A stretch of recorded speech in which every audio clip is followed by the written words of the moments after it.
The celestial harbinger gleamed against the backdrop of deep space, its crystalline hull reflecting the light of 1,000 distant stars.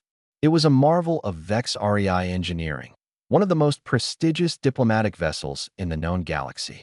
Ambassador Zethron stood in the main observation deck, his three eyes gleaming with satisfaction as he surveyed his domain. Another successful negotiation, he murmured to his aide, adjusting the ornate sash that marked his rank. The Terran colonies will accept our terms. They have no choice. His aide, a younger Vex REI named Pixel, nodded enthusiastically. Indeed, Ambassador. The humans are still so primitive in their understanding of galactic commerce. A soft sound interrupted them. Both aliens turned to see a figure emerging from the shadows near the maintenance corridor. A human boy, perhaps 16 standard years old, wearing tattered clothing that had seen better days. His dark hair was unkempt, his face smudged with grease, and his shoes were held together with what appeared to be salvaged wire. "Excuse me," the boy said quietly, his voice carrying a strange mix of politeness and weariness. "You need to leave this ship." Zethron's mandibles clicked in amusement. A laugh bubbled up from his thorax, echoing through the observation deck.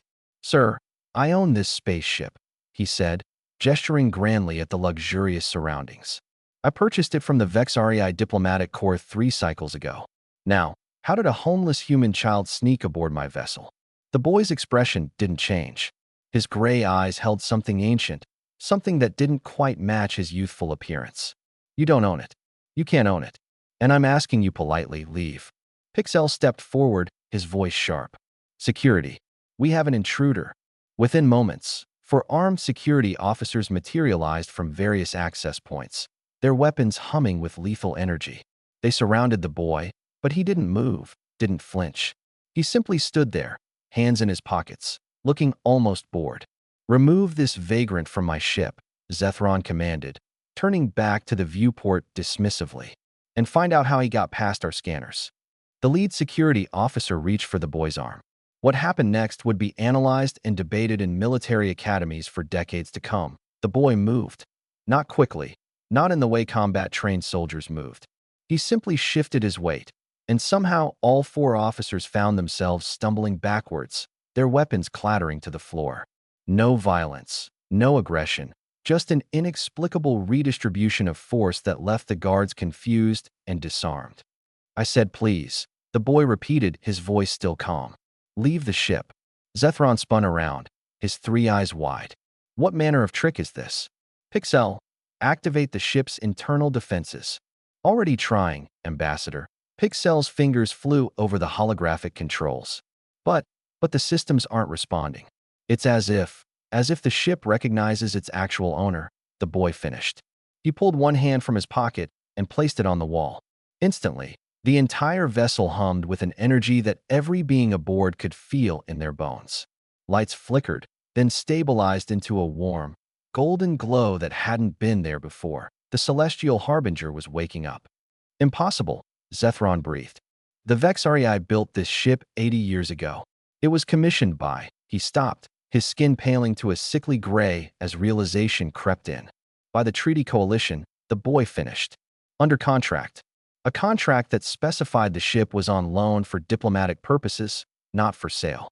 A contract that the Vex REI Diplomatic Corps conveniently forgot about when they liquidated their assets. Around them, panels began sliding open, revealing compartments that hadn't existed in any of the ship's official schematics. Ancient human writing glowed on surfaces that had appeared blank for decades. The architectural style of the vessel began to shift subtly, revealing the true aesthetic beneath the Vex REI modifications. Clean lines, functional elegance, and a peculiar warmth that was distinctly human. "Who are you?" Zethron demanded, his confident demeanor crumbling. The boy smiled, but it was a sad expression. "My name is Marcus Chun. And before you ask, yes, that Marcus Chun." The name hit Zethron like a physical blow. Every schoolchild in the galaxy knew that name, though the details had been muddied by time and deliberate misinformation. Marcus Chun, the boy genius who had designed the first human faster-than-light drive at age 14.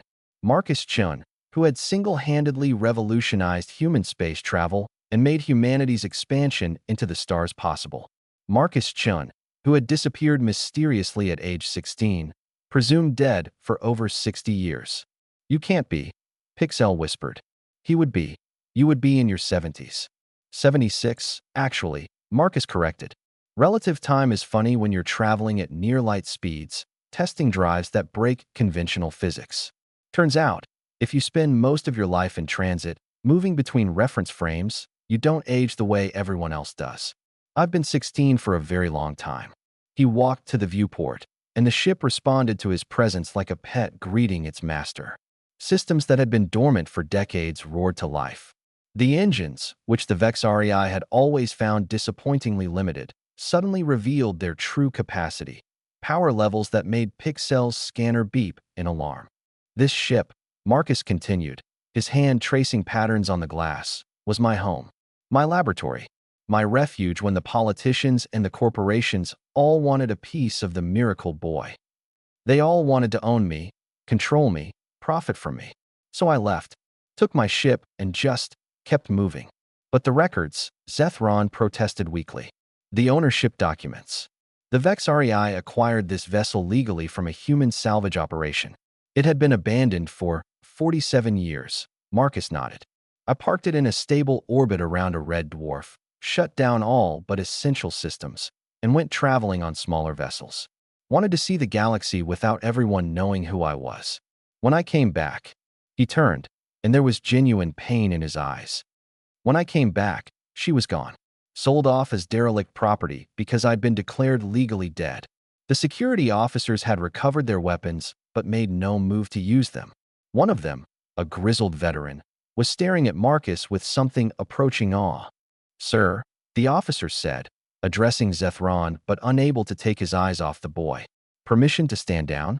I think we're outmatched here." Outmatched? Zethron's voice rose to a screech. By one human child? Even if he is Marcus Chun, assuming this isn't some elaborate hoax, he's just one person. Marcus sighed. "You still don't get it." He snapped his fingers. The ship responded. Every system simultaneously activated. Weapons that the Vex REI had never known existed emerged from hidden ports. Shields that could withstand a supernova flickered into existence. The engines began to hum with power that could tear a hole in reality itself. And throughout it all, a consciousness seemed to flow through the vessel. An artificial intelligence so advanced that it made the Vex REI's best computer systems look like counting beads that a holographic figure materialized beside Marcus. A woman with kind eyes and a gentle smile. "Hello, Marcus," she said warmly. "It's been too long." "Hello, Arya," Marcus replied, his voice thick with emotion. "Missed you too." Arya turned to face the stunned aliens. "My name is Arya, Adaptive Reasoning Intelligence Architecture. I was created by Marcus Chun when he was 13 years old, making me approximately 63 years old by standard galactic time. I am the most advanced AI in known space, and I am the true heart of this vessel. The Celestial Harbinger, as you've named her, has tolerated your presence because my protocols prevented me from harming sentient beings without cause. But now that Marcus has returned, those limitations can be reevaluated." She didn't threaten. She didn't need to. The implications were clear as Zethron collapsed into a chair, his three eyes darting between Marcus, Arya, and the increasingly active systems around them. "What do you want?" he asked, his voice hollow. "I want my home back," Marcus said simply. "I want you and your staff off my ship within the hour. I want the Vex REI diplomatic corps to acknowledge their error in selling property they never owned. And I want—" He paused, looking out at the stars. "I want to be left alone again. The diplomatic corps will never accept this," Pixel said, his voice shaking. "They'll send fleets. The entire Vex REI military, if necessary." Marcus turned, and for the first time, there was something dangerous in his expression. "Let me tell you something about humanity that you might not have learned in your diplomatic training. We're not as primitive as you think. We're not as weak as you assume. The drives I designed? They're 60 years old by my subjective timeline. But they represent technology one haven't shared with anyone. Not Earth. Not the colonies. No one." He walked toward Zethron, and the ambassador pressed himself back into his chair. "I spent decades traveling alone, studying civilizations, learning from species you've never heard of.